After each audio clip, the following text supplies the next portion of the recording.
bienvenidos a esta serie de 3 partes en las que vamos a estar estudiando juntos el Salmo 67 y esperemos que juntos podamos ver la intención, el corazón y el deseo de Dios, la visión de Dios para toda la tierra y ser animados. Vamos a comenzar. Quiero darle lectura a este salmo. Es un salmo que tiene una exhortación para todas las naciones y las está exhortando para que alaben el nombre de Dios. Y este salmo dice así, Salmo 67. Dios tenga misericordia de nosotros y nos bendiga, y haga resplandecer su rostro sobre nosotros, para que sea conocido en la tierra su camino y en todas las naciones su salvación. Te alaben los pueblos, oh Dios, todos los pueblos te alaben. Alégrense y gócense las naciones, porque juzgarás los pueblos con equidad y pastorearás las naciones en la tierra. Te alaben los pueblos, oh Dios, todos los pueblos te alaben. La tierra dará su fruto, nos bendecirá Dios, el Dios nuestro. Bendíganos Dios y témanlo todos los términos de la tierra. Y bueno, este salmo ha sido denominado por muchos teólogos como un salmo misionero, el salmo misionero. Pero a más de eso, hay algo mucho más importante que eso, y es que este salmo revela el deseo y el propósito definitivo que Dios tiene para esta tierra. En realidad, este salmo es un salmo que nos habla del reino de Dios. Es un salmo del reino. Cuando Jesús venga a reinar a la tierra con su gobierno perfecto desde Jerusalén. Y en otras palabras, podríamos llamar a este salmo un salmo profético, porque está apuntando a un tiempo que va más allá de esta época y está apuntando a esa época en la que Jesús vendrá a gobernar a la tierra. Entonces, este es un salmo profético, pero también es cierto que nos ofrece una perspectiva de las misiones. Por eso se le conoce como un salmo misionero. Y es importante entender esto. Entonces, este salmo tiene 7 estrofas, muy bellas, muy lindas. Tiene 7 estrofas y ya con el número 7 podemos entender muchas cosas. Es un salmo muy completo. Cuando decimos completo, se refiere a perfección. 7 estrofas, es un salmo muy completo, y la frase o la expresión nos bendiga la podemos encontrar 3 veces, y la frase te alaben es mencionada 4 veces, y hay también 3 personas o grupos mencionados aquí en este salmo. Número 1, Dios es mencionado. Número 2, la nación de Israel. Y número 3, naciones y pueblos son mencionados aquí también 9 veces. ¿Y a qué se refiere con naciones y pueblos? Pues bueno, se refiere a extranjeros, se refiere a razas, se refiere a pueblos, tribus, a lenguas de diferentes estratos sociales. Por eso este salmo tiene perspectivas e implicaciones de las misiones. Y bueno, este salmo tiene un corazón, está cargado con un corazón por ver el camino de Dios, la salvación de Dios y la alabanza de Dios extendidos por toda la tierra. Este es el corazón de este salmo. Y comienza con una petición. El salmista comienza con una petición. Él está pidiendo por una bendición. Y también nos muestra el motivo de esa bendición. El salmista comienza diciendo, Dios tenga misericordia de nosotros y nos bendiga. Y estas palabras provienen de la bendición arónica que nosotros encontramos en el libro de Números en el Antiguo Testamento, en el capítulo 6, donde el sumo sacerdote se ponía delante de todo el pueblo y pronunciaba y declaraba la bendición de Dios sobre todo el pueblo. Y este salmista comienza con esta oración, con esta antigua oración de Israel, y dice: Dios tenga misericordia de nosotros. El salmista primero sabía de su necesidad por misericordia. Todos necesitamos la misericordia de Dios. Pecadores necesitan la misericordia de Dios. Reconocer esto, que necesitamos la misericordia de Dios, pone nuestro corazón o coloca nuestro corazón en la posición correcta para que Dios pueda bendecirnos. Nosotros no podemos llegar delante de la presencia de Dios con corazones altivos o con corazones llenos de justicia propia. Necesitamos reconocer que necesitamos la misericordia de Dios para que Dios pueda bendecirnos, para que Dios pueda restaurarnos, para que Dios pueda perdonarnos. Entonces, el reconocer que necesitamos misericordia coloca nuestro corazón en la posición correcta delante de Dios para recibir sus bendiciones, sus beneficios. Charles Spurgeon lo dijo de esta manera: los mejores santos y los peores pecadores pueden unirse en esta misma oración. Y esto es verdad, todos necesitamos misericordia. Y luego el salmista continúa y dice: y nos bendiga, que Dios tenga misericordia de nosotros y nos bendiga. Y quiero que te imagines un cuadro aquí muy grande, muy especial. Imagínate a un criminal culpable delante de un juez justo. Imagínate que este criminal le pida misericordia a este juez. Y ver a este juez otorgándole esa misericordia, eso sería un espectáculo de ver. Pero ahora vamos más allá. Imagínate que este criminal, después de recibir esa misericordia, ahora pida una bendición. Eso ya está fuera de nuestros pensamientos, de lo que podemos imaginar. Pero así de grande es el amor de Dios por todos nosotros. Así de grande es el amor de Dios por pecadores arrepentidos. Dios extiende su misericordia y Dios no se detiene ahí, sino que Dios nos bendice. Así de grande es el amor de nuestro Dios hacia nosotros. Después el salmista dice: y haga resplandecer su rostro sobre nosotros. Sabes que tener el rostro glorioso y feliz de Dios resplandeciendo sobre nuestras vidas es el mayor regalo que tú y yo podemos poseer. Saber que cuando Dios te mira, está complacido. No por quienes somos o por lo que hayamos hecho, sino porque ahora estamos en Cristo Jesús.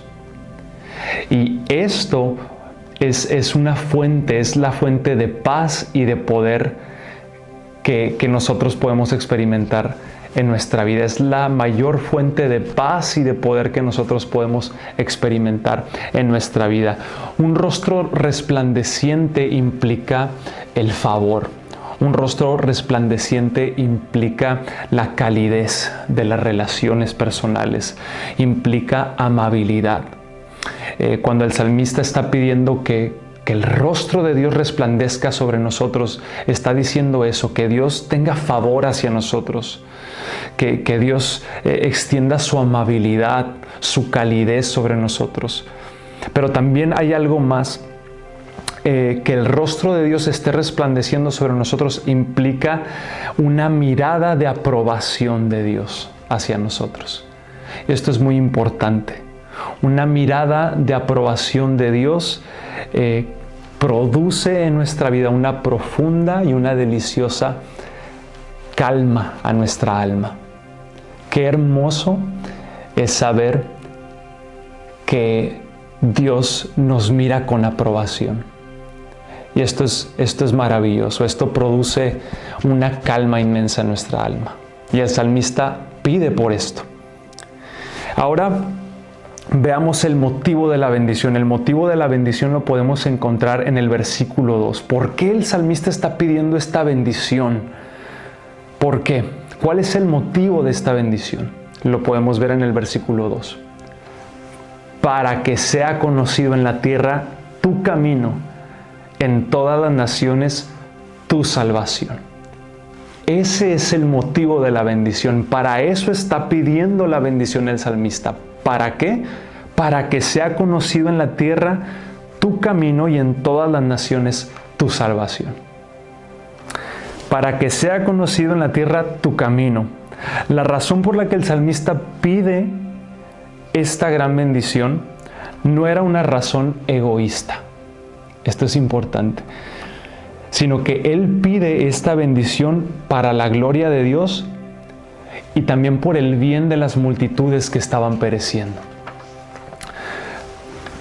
Cuando la gente ve la obra de Dios en su pueblo, cuando la gente puede ver la bendición activa de Dios sobre su pueblo, esta es una de las formas que Dios usa para que su camino sea conocido en toda la tierra.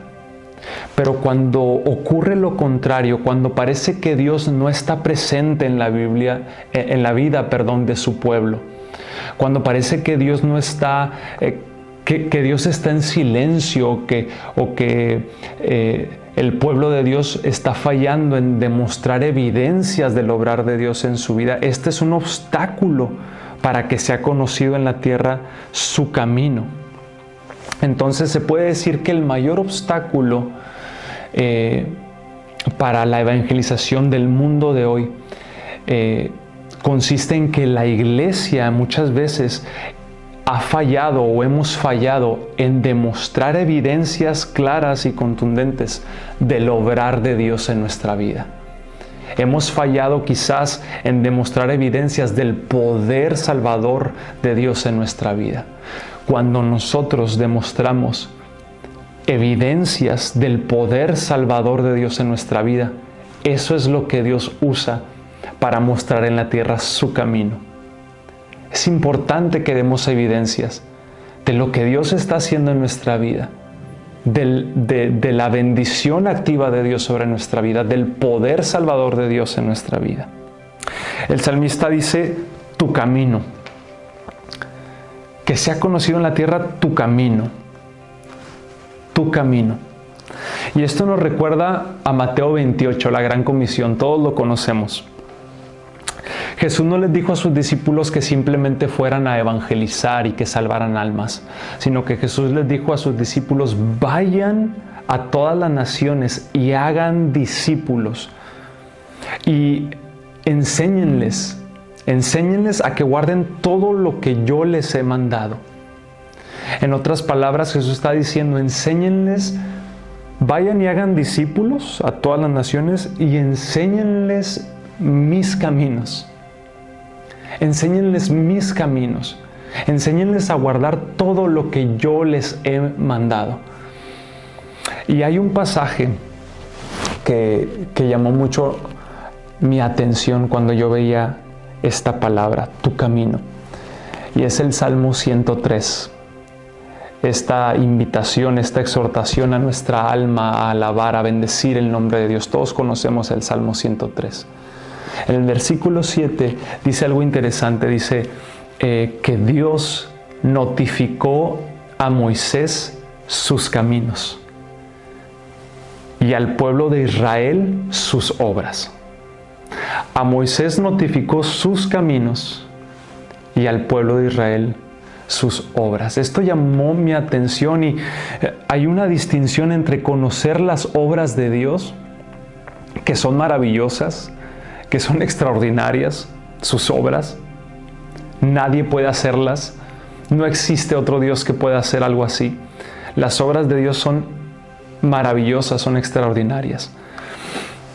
Y dice que Dios notificó sus obras al pueblo de Israel, pero dice que Dios notificó sus caminos a Moisés.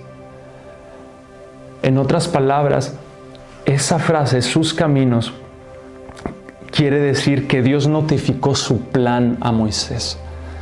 Dios notificó su proyecto a Moisés. Dios notificó su estrategia redentora a Moisés. Dios, y todavía va más allá. Cuando dice que Dios notificó sus caminos a Moisés, va más allá y esto implica que Dios le enseñó a Moisés su corazón. Dios le enseñó y notificó a Moisés sus intenciones, su carácter. Y esto es importante. Dios quiere que sus caminos sean conocidos en toda la tierra, su carácter, su corazón, sus intenciones, su plan redentor en Cristo Jesús. Oramos por una generación que no solamente conozca las obras de Dios, sino que conozca los caminos de Dios, su camino, y que lo proclame, que proclame en todas las naciones el plan redentor de Dios, que proclame el carácter de Dios, que proclame el corazón y las intenciones de Dios. Oramos por una generación así. El salmista dice que sea conocido en la tierra, que sea conocido en la tierra. Y el salmista tiene un gran alcance en mente cuando se expresa de esta manera. Él no solo dice que sea conocido en Jerusalén tu camino, o que solamente sea conocido en Judá, o que sea conocido solamente en todo Israel, no. O solamente que sea conocido en el Medio Oriente o en todo el mundo mediterráneo o en mi continente o en mi hemisferio solamente. No, el salmista dice que sea conocido en toda la tierra. Entonces Dios quiere que tú y yo tengamos el mismo sentir y la misma visión para toda la tierra. Dios quiere que tengamos ese mismo sentir y esa misma visión porque Él la tiene para toda la tierra. Y es triste que hay veces que muchas personas, muchos cristianos no tienen este mismo sentir y esta misma visión para toda la tierra. Incluso iglesias que no tienen este mismo sentir y esta misma visión para toda la tierra. Simplemente no les importa. Organizaciones enteras no les importa. Pero es necesario abrazar el sentir y la visión de Dios para toda la tierra. El salmista continúa y dice: en todas las naciones su salvación. Su salvación. De todos los caminos de Dios, este es el más precioso y es el más necesario para un mundo caído. Su salvación. Nosotros, al ver a un mundo que está cayéndose, que está perdido, deberíamos anhelar la salvación de Dios en todos los pueblos, en toda la tierra. Deberíamos de anhelarlo. Entonces, nuevamente, este es el motivo de la bendición. Y quiero hacer una pregunta para terminar esta primera parte. ¿Cómo son nuestras oraciones?